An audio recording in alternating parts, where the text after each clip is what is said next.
All right, let's dive into a story that's a real head-scratcher. How does a man, who is on paper a billionaire in his own country, get taken down by assets that he says aren't even his?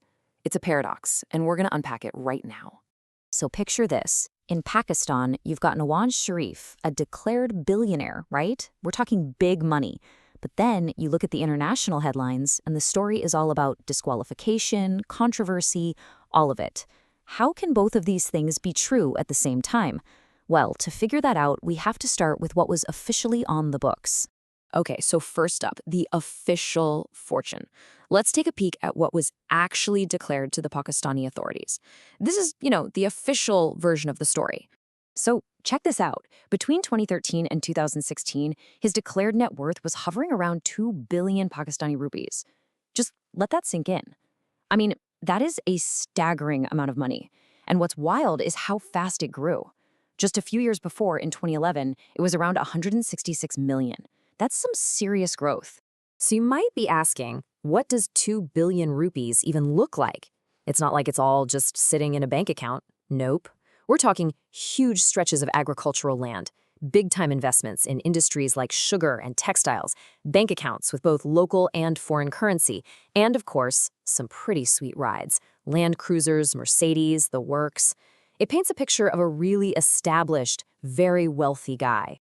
And here, right here, is the key to the whole official story.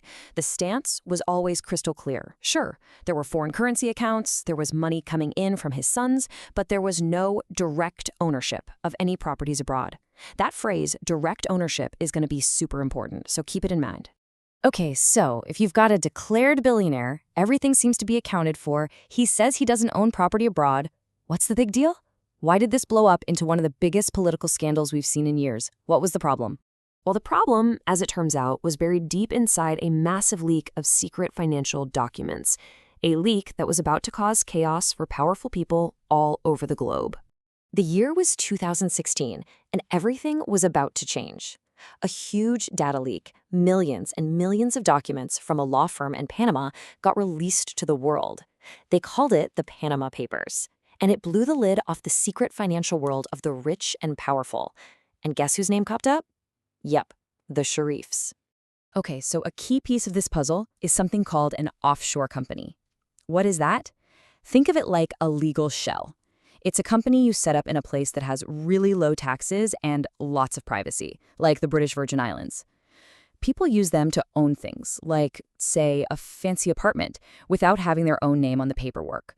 It's a way to be discreet. And this right here, this shows you the massive gap we're talking about. Look at that. On one side, you have the officially declared assets abroad, worth about 1.7 million pounds. Okay, but then on the other side, you have the alleged value of these London properties connected to the family, a whopping 32 million pounds.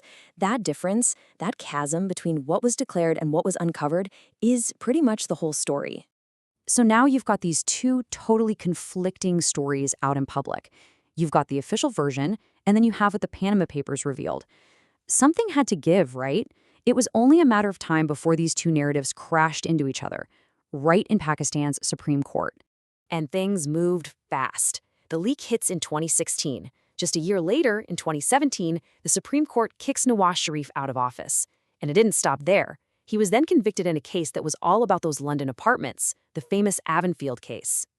Now, this is a really important detail that a lot of people miss. The court didn't technically disqualify him just for owning the properties. It was about not disclosing them. The official reason was that he failed to declare assets and income from a company abroad, which meant, in the eyes of the court, he wasn't being honest and trustworthy, something the Constitution requires. So that gets us to the heart of the whole controversy, this tricky thing called the chain of ownership. Let's break down exactly how it was all set up. This lays it out so clearly. If you look at the paperwork, there's no straight line connecting Nawaz Sharif to those London apartments.